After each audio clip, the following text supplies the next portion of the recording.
Hello everyone, welcome back to the revision course. आज हम करने वाले हैं UKPSC upper PCS 2024 PYQ revision series का पार्ट 2। इस सेशन में हम लगभग 20 क्वेश्चंस डिस्कस करेंगे। सिर्फ 20 क्वेश्चन इसलिए क्योंकि इनमें से काफ़ी क्वेश्चंस आपके कॉन्सेप्चुअल हैं। मेरा पर्पस सिर्फ आंसर याद करवाना नहीं है, बल्कि कॉन्सेप्ट इतना क्लियर करना है कि एग्जाम में इस टॉपिक से कोई भी क्वेश्चन आए आप कॉन्फिडेंटली सॉल्व कर पाओ। ठीक है, मैं हर कॉन्सेप्ट को easy language, real life examples, stories और सिंपल ट्रिक्स के थ्रू एक्सप्लेन करने की कोशिश करूँगी ताकि वो आपके दिमाग में हमेशा के लिए बैठ जाए। नेक्स्ट पार्ट कल अपलोड होगा या परसों अपलोड होगा, so make sure you stay consistent and revise today's concept before moving the next session. So without wasting any time let's get started. तो हम 51 से स्टार्ट करने वाले हैं आपका क्वेश्चन। देखो हमारा 51 क्वेश्चन क्या कह रहा है, in which year foreign exchange management act यानी कि फेमा केम इनटू एग्जिस्टेंस। तो आपको अगर याद होगा, मैंने 2025 वाला जो पीवाईक्यू सॉल्व करा था ना, उसमें हमने क्या फेमा फेरा बहुत अच्छे से एक्सप्लेन करा है। तो उसमें शायद ऐसा क्वेश्चन था कि यार फेमा कब आपका एक्ट फोर्स में आया था, तो है ना, तो 2000 कुछ था, कुछ क्या 2000 ही था। तो फेमा का है, फेमा इसने पूछा है इसमें कब बना था। इसमें ये नहीं पूछा कि एक्ट कब फोर्स में आया था, तो कब बना था आपका 1999 में बना था। तो इसका आंसर हो गया हमारा ये डी वाला। ठीक है, अब आते हैं नेक्स्ट क्वेश्चन पे। नेक्स्ट क्वेश्चन कह रहा है which of the following statement related to prevention of money laundering act यानी कि PMLA इज़ नॉट ट्रू। यानी कि इसमें हमें 4 ऑप्शन दिए हैं, राइट। 4 ऑप्शन में से सिर्फ एक ऐसा होगा ऑप्शन जो आपका ट्रू नहीं है, बाकी 3 ऑप्शन बिल्कुल सही होंगे। ठीक है, हम एक एक करके स्टेटमेंट पढ़ेंगे इसके। तो ये कह रहा है हमारा it includes all major offences which help in generation of black money. ठीक है, तो देखते हैं इसको, चलो ऑप्शन सारे पढ़ लेते हैं एक बार। बी बोला tax evasion and smuggling have been kept out of the definition of money laundering. Okay, देखते हैं। सी में कहा इसने any case under this act is non bailable. ठीक है, इसको भी देखेंगे। डी बोला the director of money laundering is not given power to call for the records maintain by financial institutions. तो हमें इसमें से देखना है कि यार कौन सा नॉट ट्रू है, किससे रिलेटेड, आपका PMLA से रिलेटेड है ना। तो देखो हमारा फर्स्ट क्वेश्चन कह रहा है it includes all major offences which help in generation of black money. ठीक है, तो आपको ये सही लग रहा है गलत? देखो तो ये हमारा है सही। कैसे?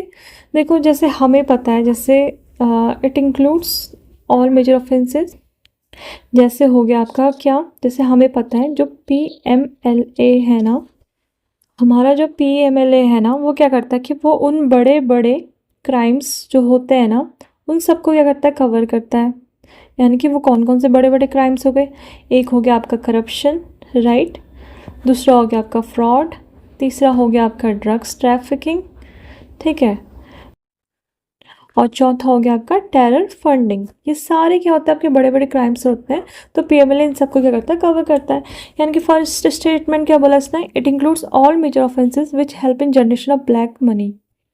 ठीक है, तो हमारा ये बिल्कुल सही बोल रहा है ना। मैंने बताया कि जो PMLA होते हैं बड़े बड़े क्राइम्स को क्या कर रहा है, कवर कर रहा है, जैसे करप्शन हो गया, फ्रॉड हो गया, ड्रग्स ट्रैफिकिंग हो गई, टेरर फंडिंग हो गया, एटसेट्रा। तो ये सारे मेजर मेजर ऑफेंसेस को क्या कर रहा है, कवर कर रहा है। ये भी बिल्कुल सही हो गया, तो ये हमारा आंसर नहीं हुआ है ना। अब आते हैं बी ऑप्शन पे। बी ऑप्शन कह रहा है tax evasion and smuggling have been kept out of the definition of money laundering. तो आपको पता है ये जिस टाइम ये एग्जाम हुआ था उसके अकॉर्डिंग इसको सही माना गया है। ठीक है, तो आपको ये चीज़ पता है टैक्स एवेजन किसे कहते हैं। टैक्स एवेजन हम उसे कहते हैं, जैसे राजू है, ठीक है, राजू ने क्या करा कि यार वो 10 लाख रुपए कमाता था, राइट, तो उसको टैक्स छुपाना है।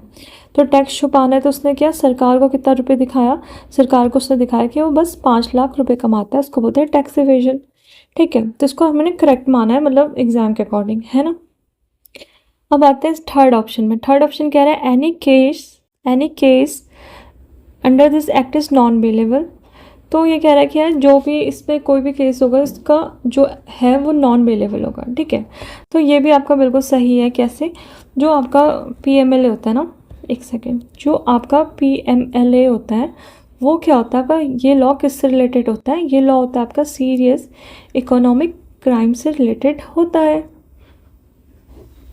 ठीक है, तो यानी कि इसमें इजीली बेल तो मिलेगी नहीं, है ना। तो जितना बड़ा मनी होगा यानी कि जितना बड़ा पैसा होगा और जितना फाइनेंशियल क्राइम होगा आपका, उतनी ही क्या होगी, स्ट्रिक्ट लॉ अप्रोच होगी। तो यानी कि ये भी बिल्कुल सही है। तो अब देखते हैं फोर्थ ऑप्शन। फोर्थ ऑप्शन क्या कह रहा है, the director of money laundering is not given power to call for the records maintain by financial institution. ये कह रहा है भाई जो आपका डायरेक्टर है ना मनी लॉन्ड्रिंग का उसके पास पावर ही नहीं है वो किसी का भी रिकॉर्ड्स मंगा सके फाइनेंशियल इंस्टीट्यूशन से। तो यार ये क्या सही है गलत? तो चलो मैं आपको एक छोटी सी स्टोरी बताऊंगी, आप मुझे उसके ज़रिए बताना कि सही है गलत, ठीक है? चलो हम आते हैं। तो अब देखो मैंने क्या बोला था, जैसे एक लड़का है जिसका नाम है राजू। ये कौन हो गया आपका? राजू। अब राजू ने क्या कहा, मान लो जो ये राजू है इससे क्या, ये क्या है आपका? स्मगलर। क्या है आपका? ये है हमारा स्मगलर, ठीक है? स्मगलर इसने क्या करा, राजू ने क्या करा, इलीगली क्या करा, इलीगली काम करके 50 लाख रुपए कमा लिए। कितने कमा लिए? 50 लाख कमा लिए। अब भाई इस राजू ने सोचा, इसने सोचा कि यार अगर मैं जो ये 50 लाख है ना अपने अकाउंट में, मतलब जो उसके बैंक अकाउंट में होगा, मैं डायरेक्टली डालूंगा तो पकड़ा जाऊंगा, राइट? तो अब इसने क्या करा, इसने दिमाग लगाया कि यार मैं एक प्लान बनाता हूँ। प्लान कैसा? इसने बोला सबसे पहले मैं क्या करता हूँ, प्लेसमेंट करूँगा। प्लेसमेंट कैसे करूँगा? प्लेसमेंट ये करेगा, राजू ने क्या करा, जो उसके 50 लाख रुपए थे उसने क्या करा, तोड़ तोड़ कर क्या करा, अलग अलग अकाउंट्स में क्या कर दिया, डिपॉजिट कर दिए, है ना? अब क्या हो गया कि सिस्टम में तो पैसा एंटर हो गया है, जो सिस्टम है ना इसके अंदर तो पैसा एंटर हो गया है। बट इस राजू ने क्या करा, प्लेसमेंट कैसे, उससे कह रहा 50 लाख को, जैसे ये एक अकाउंट है, फिर दूसरा अकाउंट है, तीसरा अकाउंट है, इसने अलग अलग अकाउंट में क्या कर दिया, रुपए डाल दिए, है ना? अब क्या करेगा राजू, फर्स्ट स्टेप तो हो गया। सेकंड स्टेप में राजू करेगा लेयरिंग। लेयरिंग में क्या करेगा, थोड़ा लग रहा है दिमाग लग रहा है, लेयरिंग मतलब एक लेयर के ऊपर एक लेयर, इस टाइप से कुछ दिमाग में आ रहा है ना? तो अब क्या करेगा राजू, अब राजू करेगा, जो राजू के पास जो पैसा था ना, राजू के पास जो पैसा था उसने क्या करा, एक अकाउंट से दूसरे अकाउंट में क्या करते हैं, ट्रांसफ़र कर दिया। ऐसे ही वो तीसरे अकाउंट में ट्रांसफ़र कर देगा, है ना? फिर उसका एक दोस्त था, उसने बोला कि यार भाई मेरे को ना मेरे बिजनेस में प्लीज़ पैसे लगा दे तू। तो राजू बोलता वाह ये तो बढ़िया हो गया, है ना? तो राजू कहता ठीक है भाई मैं तेरे को पैसे दे रहा हूँ, बाद मुझे लौटा देना। अब राजू ने क्या करा, अपने दोस्त के अकाउंट में भी पैसा लगा दिया, है ना? यहाँ पे भी लगा दिया। फिर उसने क्या करा, कुछ उसके दूसरे दोस्त के प्रॉपर्टी में भी पैसे लगा दिए, उसमें भी ऐसा करा। फिर उसने कुछ अपने बिजनेस में क्या कर दिया, ट्रांजैक्शन घुमा दिया। अब क्या हुआ, असली सोर्स का तो पता ही नहीं चल पा रहा है ना, ये सोर्स कहाँ से आया कहाँ को गया, है ना? अब राजू का तो काम यहाँ पे सिंपल हो गया। अब क्या आता है थर्ड स्टेप में क्या करेगा राजू, थर्ड स्टेप में राजू करेगा इंटीग्रेशन। इंटीग्रेशन में क्या होता है, अब राजू ने क्या करा, उसने क्या बोला, अब वो एक होटल खरीदेगा, ठीक है? उसने एक बड़ा सा होटल खरीद दिया और इसके पास क्या था, बहुत सारे ब्लैक मनी थे, ठीक है? बट राजू ने कहा नहीं भाई मेरे पास जितने भी मनी आते हैं ना मेरे होटल से आते हैं, मेरे पास मनी, मेरे पास कोई ब्लैक मनी, मेरे पास सारे होटल से आते हैं, जितने भी पैसे कमाए हैं मैंने सारे होटल से आ रहे हैं। यानी कि अब आपको यहाँ पे जो ब्लैक मनी है कुछ वाइट मनी जैसा लग रहा है। जैसा आपने देखा होगा बहुत ऐसे डायरेक्टर प्रोड्यूसर जो होते हैं वो क्या करते हैं, मूवी निकालते हैं, उनको मूवी से कोई मतलब नहीं होता है, बस उनको पैसे लगाने होता है, क्योंकि उनको अपने ब्लैक मनी को वाइट मनी जैसा दिखाना होता है ना? तो वो मूवी निकालते हैं तो करोड़ों रुपए ऐसे करके वो दिखा देते हैं अपने को कि भाई ये वाइट मनी। तो इसमें भी सेम राजू ने वही करा, इसने क्या होटल खरीदा, भले इससे यहाँ से पैसे जितने भी आ रहे हो, बट जो उसके पास ब्लैक मनी है उसने उसको क्या वाइट मनी जैसा दिखाया। अब इसी प्रोसेस को हम क्या बोल रहे हैं, इसी प्रोसेस को बोलते हैं मनी लॉन्ड्रिंग। क्या बोलते हैं हम, मनी लॉन्ड्रिंग। अब स्टेप 4 में क्या करेगा, जो स्टेप 4 है ना उसमें ही आपका इसका आंसर भी छुपा है। कैसे, देखो इसका अब स्टेप 4 होता है। अब आता है आपका ईडी। ईडी क्या होता है आपका, ईडी होता है हमारा इन्फोर्समेंट डायरेक्टरेट, ठीक है? ये हो गया। अब क्या होता है, ईडी को शक हो जाता है यानी कि राजू पे इतने पैसे कहाँ से आ रहे हैं, तो राजू शायद ब्लैक मनी को क्या कर रहा है, वाइट मनी कर रहा है ना? तो अब क्या होता है कि जो ईडी होता है ना, ईडी का जो डायरेक्टर होता है वो क्या करता है, बैंक में फ़ोन घुमाता है। क्या घुमाता है, फ़ोन घुमाता है। तो बोलता है कि भाई मुझे ना राजू के अकाउंट्स के रिकॉर्ड्स क्या करने हैं, ट्रांजैक्शन जितने भी उसके ट्रांजैक्शन रिकॉर्ड्स हैं, फाइनेंशियल डिटेल है, वो सारे के सारे मुझे मुझे दिखा दो। ठीक है, ठीक है, उसने तो कर दिया। ईडी के डायरेक्टर ने बोल दिया बैंक को कि भाई मुझे राजू की डिटेल्स चाहिए। तो अब बैंक ने क्या करा, उसके डिटेल्स दे दिए। तो बैंक डिटेल्स में जितना आया, तो बैंक डिटेल्स देख कर, जो बैंक डिटेल्स थे उसको देख कर, है ना, राजू के बैंक डिटेल्स देखकर पता लग गया पैसे कहाँ से आए, है ना, और पैसे कहाँ ट्रांसफ़र हुए ये भी पता चल गया, और किस बिजनेस में लगाए ये भी पता चल गया, है ना, और पूरा ट्रांजैक्शन आपका क्या हो गया, ट्रेस हो गया। तो अब सोचो, अगर डायरेक्टर के पास, अब आप सोचो डायरेक्टर के पास अगर रिकॉर्ड्स मंगवाने की पावर ना होती तो राजू पकड़ा कैसा जाएगा, है ना। तो इसलिए डायरेक्टर के पास, देखो ऑप्शन, फोर्थ ऑप्शन देखो, director laundry is not given power to call for the records maintain by financial institution. ये तो गलत हो गया, क्यों, क्योंकि डायरेक्टर के पास फाइनेंशियल इंस्टीट्यूशन से रिकॉर्ड्स मंगवाने की पावर होती है ना। तो इसका आंसर हो गया हमारा डी। तो hope you understand this concept, है ना। अब आते हैं नेक्स्ट पार्ट। नेक्स्ट पार्ट क्या कह रहा है हमारा, ये कह रहा है ब्रिक्स। ब्रिक्स का क्या सीन है, BRICS is important in global economy, which of the following about BRICS is not correct. तो पहला ऑप्शन कह रहा है it represent more than 40% of the global population. हाँ बिल्कुल सही है, जो इसमें मेंबर थे इंडिया चाइना, और इंडिया चाइना का ही सबसे ज़्यादा पॉपुलेशन है ना, तो बिल्कुल सही बोल रहा है। It represent around 24% of world GDP. हाँ ये भी ऑलमोस्ट सही है। It represent around 46% of global trade. देखते हैं। और first BRICS summit was held in 2009 in Russian. ये बिल्कुल सही है, ये कैथरीन है था ना जो रशिया का, वहाँ पे इसका फर्स्ट ब्रिक्स समिट हुआ था, तो ये बिल्कुल सही है। ठीक है, तो यानी कि आपका आंसर हो गया ये वाला सी, इसका ऑप्शन हो गया। अब थोड़ा सा आपको ब्रिक्स के बारे में भी पता होना चाहिए। ठीक है, ब्रिक्स के बारे में क्या पता होना चाहिए आपको, चलो मैं बताती हूँ। सबसे पहले आपको ब्रिक्स के बारे में ये पता होना चाहिए कि यार जो सबसे पहले ब्रिक्स क्या था, ब्रिक था। तो ब्रिक वर्ड जो टर्म था किसने कॉइन करा था, ये कॉइन करा था आपका जिम ओ नील। ठीक है, कब करा था, इन 2001 में। तो ये क्वेश्चन भी बन सकता है, वन लाइनर टाइप है। ठीक है, अब आपसे क्वेश्चन पूछ सकता है कि भाई फर्स्ट ब्रिक समिट कहाँ हुआ था, ये हमारे ऑप्शन में था 2009 में हुआ था। कहाँ हुआ था, यकैतरिनबर्ग 2010 में हुआ, है ना। अब आते हैं, हमारा एक और क्वेश्चन बन सकता है इसमें क्या, अब आपका ब्रिक्स कब बना, यानी कि इसमें साउथ अफ्रीका कब ऐड हुआ। तो ये ऐड हुआ आपका 2010 में, यानी कि साउथ अफ्रीका ने 2010 में ज्वाइन करा, है ना।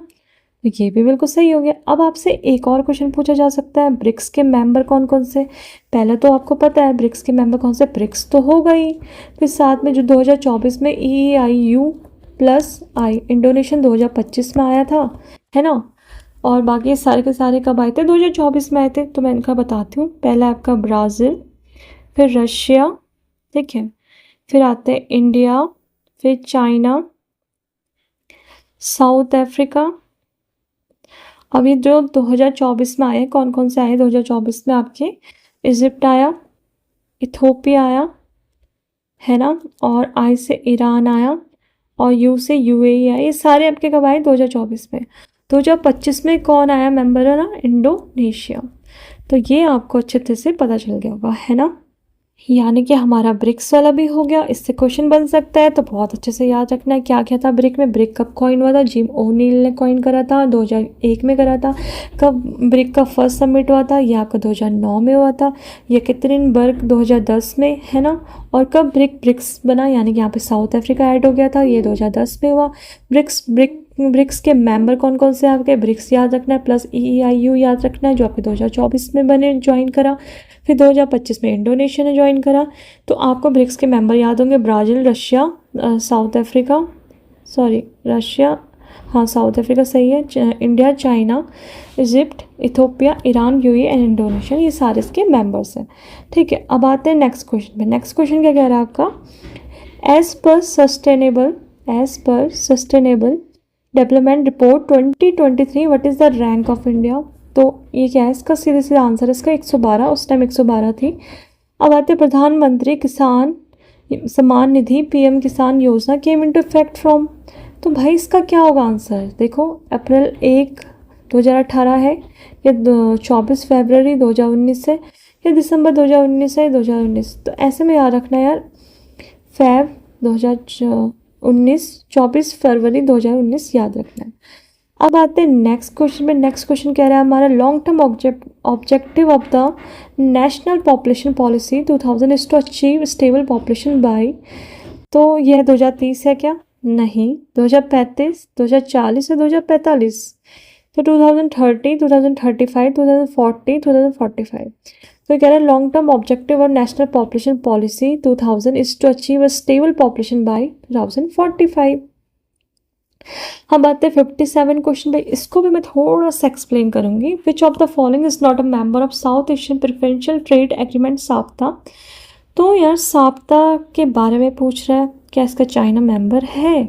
सोचो, चाइना है, साउथ एशियन, सोचो, मालदीव, बांग्लादेश, नेपाल। इसको भी मैं थोड़ा समझाना चाहूँगी, ठीक है। अगर मैं आपसे पूछूं, ठीक है, हम क्या करें, साप्ता की बात कर रहे हैं, राइट। अगर मैं आपसे पूछूं यार कंट्रीज आपस में ट्रेड क्यों करती है, कंट्रीज आपस में ट्रेड क्यों करती है, तो आप कहोगे यार कि यार कुछ कंट्रीज़ के पास रिसोर्सेज जो है वो दूसरी कंट्रीज़ में नहीं है, जो दूसरे कंट्रीज़ में वो एक कंट्रीज़ में नहीं है ना। तो यानी कि जैसे एग्जांपल लेते हैं, मैंने बोला कि यार इंडिया के पास ना मेडिसिन्स है, क्या है, इंडिया के पास क्या है, मेडिसिन्स है, ठीक है। और बांग्लादेश के पास क्या है, आपका गारमेंट्स है, ठीक है, बांग्लादेश के पास क्या है, गारमेंट्स है, राइट। अब क्या होगा कि जैसे अब इनको क्या करना है, इन दोनों के पास है चीज़ें बट अलग अलग चीज़ें। इंडिया को चाहिए गारमेंट्स और बांग्लादेश को चाहिए मेडिसिन्स। अब क्या करेंगे, दोनों कंट्रीज़ एक दूसरे के साथ क्या करेंगी, ट्रेड करेंगे। ट्रेड कैसे करेंगे, एक दूसरे का सामान खरीदेंगे, बेचेंगे, है ना, इसी को तो ट्रेड कहते हैं, राइट।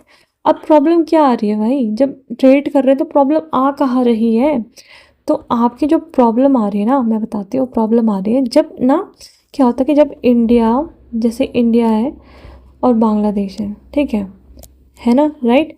तो जब इंडिया बांग्लादेश को क्या कर रहा है, 100 रुपये का सामान बेचता है, तो बांग्लादेश वाले क्या करते हैं, गवर्नमेंट उस पर ना क्या लगा देते हैं, आपका इम्पोर्ट ड्यूटी लगा देते हैं, इम्पोर्ट ड्यूटी टैक्स लगा देते हैं। यानी कि अगर वो प्रोडक्ट आपका 100 रुपये का, ठीक है, और यहाँ पे बांग्लादेश वालों ने कितना लगा दिया, आपका 50 रुपये क्या लगा दिया, इम्पोर्ट ड्यूटी टैक्स लगा दिया। तो यानी कि बांग्लादेश में वही सामान कितने का बिक रहा है, 150 का। तो बांग्लादेश वाले क्यों लेंगे यार उस सामान, जब उसको वही सामान उसको उनके यहाँ 100 रुपये में मिल जा रही है ईजिली, तो वो बाहर वालों का सामान क्यों लेंगे, यहाँ पे तो ट्रेड कम हो जाएगा ना आपका, है ना। तो यानी कि महंगा होने की वजह से क्या हो रहा है, आपका ट्रेड कम होते जा रहा है। तो इस प्रॉब्लम का सॉल्यूशन क्या है भाई, ये तो प्रॉब्लम हो गई, ऐसे में तो हमारा सामान कोई लेगा ही नहीं अगर ऐसे इम्पोर्ट ड्यूटी लगता रहेगा। तो इस प्रॉब्लम का सॉल्यूशन क्या है, इस प्रॉब्लम का सॉल्यूशन पता क्या है, इस प्रॉब्लम का सॉल्यूशन निकाला कि जो साउथ एशिया, अब इस प्रॉब्लम का सॉल्यूशन क्या निकाला, इन्होंने कहा कि यार साउथ एशिया के जितने भी कंट्रीज़ हैं ना, हमारे साउथ एशिया के जितने भी कंट्रीज़ हैं, तो उन सब ने सोचा कि यार अगर हम एक दूसरे की हेल्प करें, हेल्प कैसे करोगे, एक दूसरे से हम कम टैक्स लेंगे तो ट्रेड हमारा क्या होगा, बढ़ेगा, है ना, और सबका फ़ायदा होगा। तो इसी आइडिया से बना हमारा साप्ता। साप्ता क्या है, साप्ता आपका है साउथ एशियन प्रेफरेंशियल, क्या, south Asian preferential trade agreement.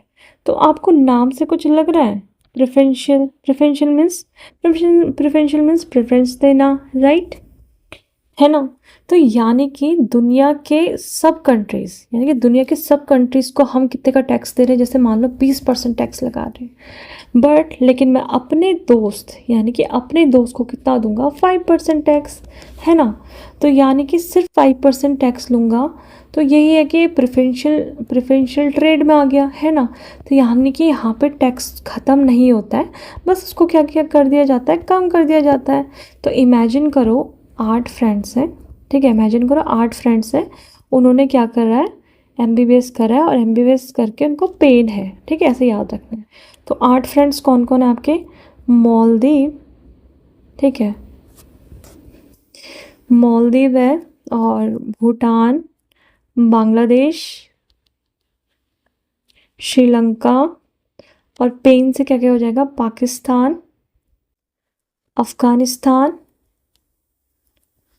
और इंडिया, और नेपाल। तो ये 8 फ्रेंड्स थे, इन्होंने क्या करा? MBBS करा, पेन है। तो इन 8 फ्रेंड्स ने बोला भाई हम जब भी आपस में ट्रेड करेंगे ना, ये 8 कंट्रीज है जो, तो हम उसमें सिर्फ कम टैक्स लेंगे, जितने और जगह के लोगों को हम टैक्स दे रहे उतना नहीं लेंगे। मतलब मान लो कि मैं अपने दोस्तों से सिर्फ 5% का क्या ले रही हूँ? टैक्स ले रही हूँ। बाकी और इसके अलावा और जो फ्रेंड्स के अलावा कोई और है उनसे मैं 20% टैक्स ले रही हूँ, है ना। तो ये सब हमारे क्या है? सार्क मेंबर्स हैं, यानी कि सार्क मेंबर्स ही आपके साप्ताह के मेंबर्स भी हैं, है ना। तो चलो अब क्वेश्चन पे आता है। क्वेश्चन क्या कह रहा है हमारा? क्वेश्चन कह रहा है कि विच of the following is not a member of South Asian preferential trade agreement. तो मैंने क्या बोला था, इसमें कौन आ रहा है? आपके सार्क के कंट्रीज आ रही है, सार्क मेंबर्स आ रहे हैं। तो MBBS स्पेन, MBBS स्पेन में कहीं पे भी आपको चाइना नज़र आ रहा है? नहीं ना। तो इसमें कौन कौन से? ये सही है, ये सही है, ये सही है, और ए ऑप्शन बिल्कुल नहीं है सही। तो क्यों नहीं है? देखो अब आप कहोगे यार अब चाइना कहाँ से आ गया? चाइना साउथ एशिया का कंट्री है? नहीं है भाई, चाइना सार्क का मेंबर ही नहीं है। और अगर ग्रुप ही नहीं है तो उससे डिस्काउंट कैसे मिलेगा? एग्जैक्टली चाइना जो है ना वो सार्क का मेंबर नहीं है। चाइना क्या सार्क का मेंबर नहीं है। तो एक और कन्फ्यूजन क्लियर कर देती हूँ कि चाइना सार्क की मीटिंग में आता तो है, बट लेकिन वो एज अ ऑब्जर्वर आता है, वो मेंबर नहीं बनकर आता है। यानी कि ऑब्जर्वर क्या है? जैसे क्लास में आप टीचर हैं, ठीक है, टीचर ने बोला कि भाई तुम क्लास देख सकते हो। जैसे आप हो, जैसे आप जैसे 8th में पढ़ते हो, तब तक एक बच्चा आया 6th क्लास का, उसे बोला मैम मैं देख सकता हूँ क्या? मैम ने बोला ठीक है। तो मैम ने बोला कि तुम क्लास देख सकते हो, सुन सकते हो, लेकिन अगर यहाँ पे वोटिंग होगी ना, जैसे मॉनिटर बनाने की या किसी भी चीज़ की, तो आप उसमें वोट नहीं कर सकते, उसको ऑब्जर्वर कहते हैं, समझ गए। तो यहाँ पे भी चाइना क्या है? एज अ ऑब्जर्वर आता है मीटिंग में, बट एज अ मेंबर नहीं आता है। तो इसका आंसर हो गया हमारा चाइना। अब आते हैं नेक्स्ट क्वेश्चन पे। नेक्स्ट क्वेश्चन क्या कह रहा है हमारा? ठीक है, अब आते हैं हम नेक्स्ट क्वेश्चन पे। नेक्स्ट क्वेश्चन कह रहा है 58 नंबर का, a measure of the total inflation. क्या बोला है? A measure of the total inflation, ठीक है। ये टर्म ऐसे याद करना है, टोटल इन्फ्लेशन बोल रहे हैं, कुछ कुछ को ही इंक्लूड कर रहा है, ठीक है, सारे देखना हमें, ठीक है। अब इसने बोला है measure of total inflation with an economy including such as food energy prices is called. तो यार अगर आपका कॉन्सेप्ट थोड़ा बहुत क्लियर हो, हेडलाइन इन्फ्लेशन किसे कहते हैं, कोर इन्फ्लेशन किसे कहते हैं, रिफाइंड कोर इन्फ्लेशन क्या कहते हैं, तो यार इसमें से क्या ऑप्शन हो सकता है ना। चलो मैं आपको पहले कॉन्सेप्ट समझाती हूँ, फिर उसके बाद आप मुझे इसका आंसर बताना, ठीक है।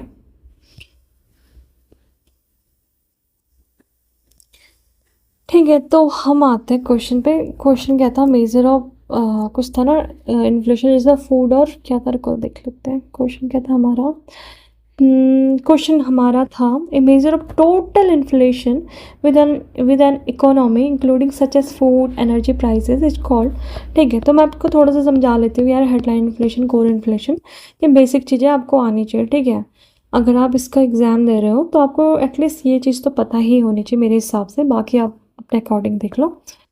तो देखो सबसे पहले मैं आपको समझाती हूँ कि यार इन्फ्लेशन होता क्या है ना। इन्फ्लेशन होता क्या है? अब आप कहोगे यार इन्फ्लेशन मीन्स महंगाई, है ना। आप बोलोगे इन्फ्लेशन मीन्स क्या होता है? इन्फ्लेशन मीन्स महंगाई होता है।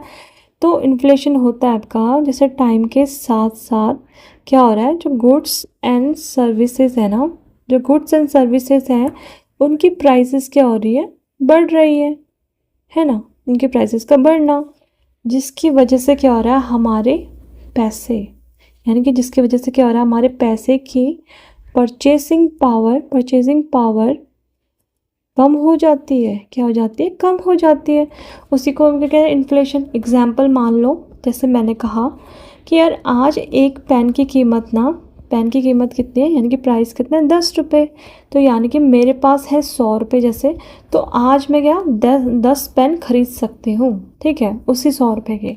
अब सेम 1 साल बाद क्या हो रहा है आपका, 1 साल बाद क्या होगा कि यार जो पेन था ना, उस पेन का अमाउंट कितना हो गया, 20 रुपये। यानी कि अगर 20 रुपये हो गया तो अब मैं सिर्फ 5 पेन खरीद पा रही हूँ, है ना, देख रहे हो ना। तो उतना ही है, यानी कि पैसे तो उतने ही है, लेकिन पेन, हमें जो पेन है वो कम मिल रहे हैं, है ना। इसका मतलब है जो हमारे पैसे की जो परचेजिंग पावर है ना, वो क्या हो गई है, कम हो गई है। इसी को हम क्या कह रहे हैं, इन्फ्लेशन कहते हैं। ठीक है, तो अब हम बात करेंगे हेडलाइन इन्फ्लेशन की। हेडलाइन इन्फ्लेशन मतलब, हेडलाइन इन्फ्लेशन, देखो, हेडलाइन इन्फ्लेशन होता है अगर हम पूरी ना, किसकी, अगर हम पूरी इकोनॉमी की बात करते हैं, यानी कि अगर हम पूरी इकोनॉमी के इन्फ्लेशन को मेज़र करें, क्या करें, मेज़र करें, तो जिसमें क्या क्या इंक्लूड है आपका, फूड है, प्लस फ्यूल है ना, एनर्जी, प्लस बाकी सारे जितने भी गुड्स एंड सर्विसेज हैं वो सारे हैं इसमें इंक्लूड हो, तो उसे हम कहते हैं हेडलाइन इन्फ्लेशन। सिंपल लैंग्वेज में कहूँ तो हेडलाइन इन्फ्लेशन वो होता है जो इकोनॉमी के ओवरऑल इन्फ्लेशन हो, यानी कि जो टोटल इन्फ्लेशन होती है ना, वो क्या कर रहा है, जिसमें फूड भी आ रहा है आपका, फ्यूल भी आ रहा है और एनर्जी भी आ रही है, बाकी सारे गुड्स एंड सर्विसेज आ रहे हैं, उसी को हम क्या कहते हैं, हेडलाइन इन्फ्लेशन कहते हैं। ठीक है, अब आते हैं कोर इन्फ्लेशन। अब आप कहोगे यार कोर इन्फ्लेशन क्या होता है फिर, है ना। कोर इन्फ्लेशन में सिर्फ कुछ नहीं है, बस जैसे हेडलाइन इन्फ्लेशन था वैसे ही था, बस इसमें फूड को हटा दो, है ना, फ्यूल, एनर्जी, इसको भी हटा दो, तो ये बन जाता है आपका क्या, कोर इन्फ्लेशन, है ना। अब देखो क्यों, क्योंकि जो कोर इन्फ्लेशन होता है ना, उसमें क्या होता है कि फूड और फ्यूल को हम एक्सक्लूड कर दिए जाते हैं, क्योंकि इसके जो प्राइसेस होते हैं वो किस पे डिपेंड करता है, वेदर पे। अगर वेदर ख़राब हुआ तो हमारे जैसे टमाटर पहुंच नहीं रहे टाइम से, टमाटर की वेदर की वजह से क्या हो गया, ज़्यादा बारिश हुई तो टमाटर ढंग से नहीं हो पाए, उसके वजह से इसके प्राइसेस ऊपर नीचे हो गए। क्रूड ऑयल हो गई, जैसे अगर जैसे बाहर से ही नहीं आ रहा हमारा क्रूड ऑयल, तो उसके प्राइसेस में भी चेंजेस आ जाती है। वॉर हो रहा है या सीजनल फैक्टर्स हो रहे हैं, जितनी भी चीज़ें हो रही है ना, इससे जितने भी जुड़े हैं सब बदलते रहते हैं, है ना। तो इसमें क्या होता है, कोर इन्फ्लेशन इसको इंक्लूड बिल्कुल भी नहीं करता है। ठीक है ना। अब आप देखो जो हेडलाइन इन्फ्लेशन होता है ना, उसमें क्या हो रहा है, फूड को ऐड कर रहे थे हम, फ्यूल को ऐड कर रहे थे, हाउसिंग, क्या क्या, हाउसिंग हो गया, ट्रांसपोर्ट हो गया, है ना, एजुकेशन हो गया, ये चीज़ आती है, हेल्थ केयर, है ना, ऐसे बहुत सारी चीज़ें, क्लोथिंग और बाकी सारी गुड्स एंड सर्विसेज इंक्लूड होते हैं। अब इंडिया में इन्फ्लेशन को मेनली कंज्यूमर प्राइस इंडेक्स के बेसिस पे देखा जाता है, किस पे, कंज्यूमर प्राइस इंडेक्स के बेसिस पे मेजर किया जाता है। अब आरबीआई का क्या सीन है ना, आरबीआई का इन्फ्लेशन इन्फ्लेशन जो आरबीआई का इन्फ्लेशन टारगेट है ना, तो वो पता कितना है आपका, 4% से ±2%, यानी कि 2% से लेकर आपका कहाँ तक है, 6% तक है। इसी को क्या बोला जा रहा है, आइडियली यही है इन्फ्लेशन टारगेट। ठीक है, तो इसी के बीच में रहना चाहिए जो भी इन्फ्लेशन आए, तब जाके अच्छा है। यानी कि फूड और फ्यूल के प्राइसेस बहुत वॉलेटाइल होते हैं, इसलिए आरबीआई क्या करता है, कोर इन्फ्लेशन को ही क्या करता है, क्लोजली मॉनिटर करता है, ताकि economical long term inflation trend समझ सके। समझ गए आप। ठीक है, अगर आपको ये समझ नहीं आया तो मैं एक स्टोरी के ज़रिए मैं आप समझाने की कोशिश करती हूँ। ठीक है, जितना ईज़ी हो सकता है मैं उतना ईज़ी कर रही हूँ इसको। ठीक है, तो ये बहुत इम्पॉर्टेंट है। अब मैं इसको स्टोरी के ज़रिए समझाती हूँ। ठीक है, स्टोरी क्या मैंने बनाया है, सोचो, हर महीने, ठीक है, हर महीने क्या हो रहा है, आपका गवर्नमेंट ऑफ इंडिया और जो आपका क्या है, आरबीआई, ठीक है, गवर्नमेंट ऑफ इंडिया, आरबीआई क्या करे, पूरे देश की इन्फ्लेशन रिपोर्ट बनाते हैं। ठीक है, क्या करें, पूरे देश की इन्फ्लेशन रिपोर्ट बनाते हैं। अब क्या हुआ, एक दिन क्या हुआ, जो आपके फाइनेंस मिनिस्टर थे, ठीक है, उन्होंने कहा कि यार, इकोनॉमिस्ट से पूछा, मुझे बताइए इस महीने के, यानी कि इस महीने के इंडिया की ओवरऑल इन्फ्लेशन कितनी है ना। तो इकोनॉमिस्ट ने पूरे देश से पता करके, मतलब पता करा, उससे डाटा कलेक्ट करता है। उन्होंने देखा यार, फूड के जो प्राइसेस हैं वो बढ़ गए हैं, पेट्रोल और डीजल के भी प्राइसेस बढ़ गए हैं, है ना, हाउस रेंट बढ़ गया है आपका, ट्रांसपोर्ट महंगा हो गया है, क्लोथ्स और प्राइसेस भी क्या हो गए आपके, बढ़ गए हैं, हेल्थ केयर और एजुकेशन की कॉस्ट भी बढ़ गई है। ठीक है, तो अब क्या हुआ कि जो इकोनॉमिस्ट ने कहा कि सर, आपने हमें ओवरऑल क्या करा था, ओवरऑल इन्फ्लेशन पूछी थी, है ना, तो आप मुझे बता दीजिए। तो देखो हमने क्या करा, हर कैटेगरी को इसमें क्या करा, इंक्लूड करा, इवन इसमें फूड, फ्यूल, है ना, इनको भी इंक्लूड करा है, एनर्जी, इन सारी चीज़ों को मैंने क्या करा है, इंक्लूड करा है। तो अब रिपोर्ट आई कि इंडिया की हेडलाइन इन्फ्लेशन कितनी आपकी 4% है। तो ये हेडलाइन इन्फ्लेशन है क्योंकि इसमें पूरी इकोनॉमी का इन्फ्लेशन दिखाया गया है। अब आरबीआई बोले यार फूड और फ्यूल के प्राइसेस तो कभी भी क्या हो सकते हैं, मानसून पे डिपेंड करता है, मानसून खराब तो इनके प्राइसेस ऊपर नीचे हो सकते हैं, कभी वॉर हो गया आपका, है ना, तब भी प्राइसेस ऊपर नीचे हो सकते हैं, और कभी क्या हो गया अचानक से, जैसे बाहर साइड वॉर हो जाती है ना, तो उसमें भी क्रूड ऑयल की वो हो सकती है, कमी हो सकती है, तो अचानक से क्या हो सकता है, कम और ज़्यादा प्राइसेस हो सकती है ना। तो अब अगर मुझे इकोनॉमी का एक्चुअल यानी क्या, अब मुझे इकोनॉमी का एक्चुअल इन्फ्लेशन पता करना है, तो एक्चुअल इन्फ्लेशन देखना है तो मुझे इन टेम्पररी फैक्टर्स को क्या करना पड़ेगा, हटाना पड़ेगा, है ना। तो कौन कौन से टेम्पररी फैक्टर्स, जो आपके फूड फ्यूल वगैरह थे, तो इकोनॉमिस्ट ने क्या करा, फूड को हटा दिया, फ्यूल को भी हटा दिया, एनर्जी इनको भी हटा दिया। अब सिर्फ housing, education, health care, transport जैसे बाकी सेक्टर्स को इन्फ्लेशन में कैलकुलेट किया गया, है ना। तो ये निकला हमारा कोर इन्फ्लेशन। तो आपका क्या है, कंक्लूजन क्या है, अगर पूरे इंडिया के इन्फ्लेशन को कैलकुलेट करते वक्त food plus fuel plus energy plus goods and service को इंक्लूड किया जाता है, वो है आपका हेडलाइन इन्फ्लेशन। जब आपका फूड फ्यूल एनर्जी सबको माइनस किया जाता है, वो आपका क्या आता है, वो आता है आपका कोर इन्फ्लेशन। तो यानी कि क्या हो गया, हेडलाइन इन्फ्लेशन मतलब नेशन की ओवरऑल इन्फ्लेशन रिपोर्ट जिसमें फूड फ्यूल इंक्लूडेड होते हैं। कोर इन्फ्लेशन क्या होता है, जिसमें आपका क्या actual long term inflation trend देखा जाता है, और फूड प्लस फ्यूल एक्सक्लूड होता है। अब आते हैं हम क्वेश्चन पे। क्वेश्चन क्या कह रहा है, हमारा measure of the total inflation with an economy including such as food and energy prices. मैंने पूरा अच्छे ढंग से समझाया हेडलाइन इन्फ्लेशन क्या है, कोर इन्फ्लेशन क्या है, और इसमें क्या हो रहा था, हमारा माइनस हो रहा था ना, इसमें हटा रहे थे हम फूड और एनर्जी और किसको, फ्यूल को हटा रहे थे, वो कोर इन्फ्लेशन था। बट इसमें बोला है इंक्लूड, यानी कि इसका आंसर हो जाएगा हमारा हेडलाइन इन्फ्लेशन। ठीक है, अब आते हैं नेक्स्ट क्वेश्चन में, from the following who is मतलब part of the governing council of NITI Aayog, all chief minister of state. हाँ सही है, चीफ मिनिस्टर ऑफ क्या है, दिल्ली एंड पुडुचेरी, ये भी सही है। गवर्नर्स ऑफ स्टेट सोचेंगे, lieutenant governor of Andaman and Nicobar island, ये भी सही है, और इसका आंसर हो गया हमारा सी। ठीक है, अब आते हैं next question, who among the following has not been the chief justice of Uttarakhand high court. तो इसका आंसर क्या होगा हमारा, इसका आंसर है हमारा विकास श्रीधर शिरपुकार, या जगदीश सिंह केहर, या राघवेंद्र सिंह चौहान, या पंकज पुरोहित। इसका आंसर है राघवेंद्र सिंह चौहान, है ना। तो ये हो गया हमारा। अब आते हैं नेक्स्ट क्वेश्चन पे। नेक्स्ट क्वेश्चन क्या कह रहा है हमारा,